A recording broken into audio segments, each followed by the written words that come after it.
ពេលវេលាដ៏យូររាប់ពាន់ឆ្នាំអធិពលនៃភពមនុស្សនិងឋានសួគ៌ប្រមូលផ្ដុំគ្នាផ្ដល់កំណត់ឲ្យគុជនៃអំណាចវាស្រូបយកអធិពលពីពន្លឺព្រះអាទិត្យនិងព្រះច័ន្ទធ្វើឲ្យអធិពលកើនឡើងជាបន្តបន្ទាប់ប៉ុន្តែអធិពលបែរជាបញ្ចូលគ្នាឡើងច្របូកច្របល់ដល់ថ្នាក់អធិពលទេវតានិងអធិពលបិសាចមិនអាចញែកចេញពីគ្នាទើបលោកគ្រូបញ្ជូនខ្ញុំនិងសិស្សប្អូនទៅចាត់ការវាបើហើយខ្ញុំនេះហើយគឺថងអ៊ីជាវិនដែលមនុស្សគ្រប់គ្នាគ្រប់កោតក្រែងទោះជារៀងខ្ញុំបាប់តិចក៏ប៉ុន្តែមិនអាចបិទបាំងភាពសង្ហារបស់ខ្ញុំបាននោះទេ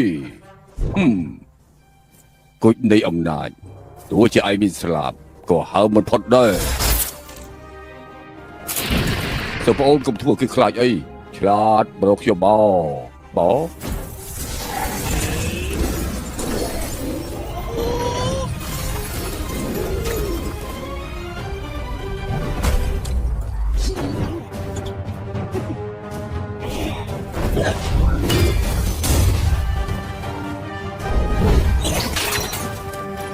មកទៅ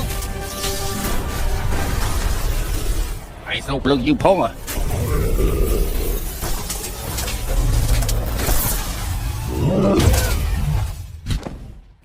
ไอ้โย่ยขมิ้นจังไงเพี้ยนดันมุกบล็อกสหพ่อ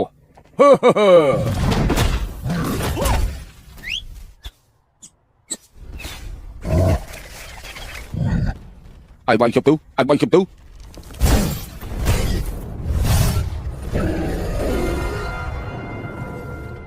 โอ้โหเฮ้ยก็bao thử một xem tôi vào đây ôi phải ôi ôi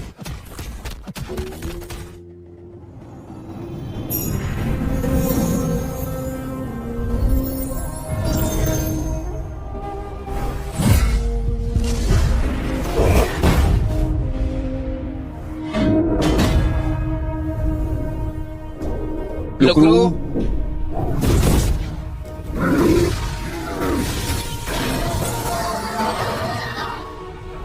គុជនៃអំណាចត្រូវបានយើងទប់ស្កាត់ចេញជាគុជស្ថានសួគ៌និងអសត់បិសាចឲ្យសត់បិសាចខ្លាំងក្លារហូតដល់មិនអាចបំផ្លាញយើងបានដេញអក្សរាវិរុទ្ធនៃមេពីរ៉ូ3ឆ្នាំក្រោយមកក៏លាន់នឹងបំផ្លាញឲ្យសត់បិសាចក្នុងកំឡុងពេលនេះពួកឯងត្រូវខ្លំមើលវាឲ្យជាប់លីជីគឺជាអ្នកដែលស្ថានសួគ៌ជ្រើសរើសគុជនៃស្ថានសួគ៌នឹងទៅចាប់កំណើតជាបន្ត្រាទី3របស់គេខ្ញុំប្រគល់ភារកិច្ចនេះឲ្យទៅពួកឯងហើយ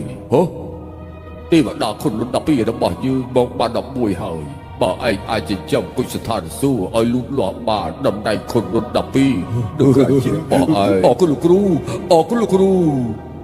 នៅពេលគុជស្ថានសួគ៌ចាប់កំណើតហើយចូលហៅគឺថាដាចារឿងទេវបុត្រណាចាមកផឹកកំដរខ្ញុំតិចទៅ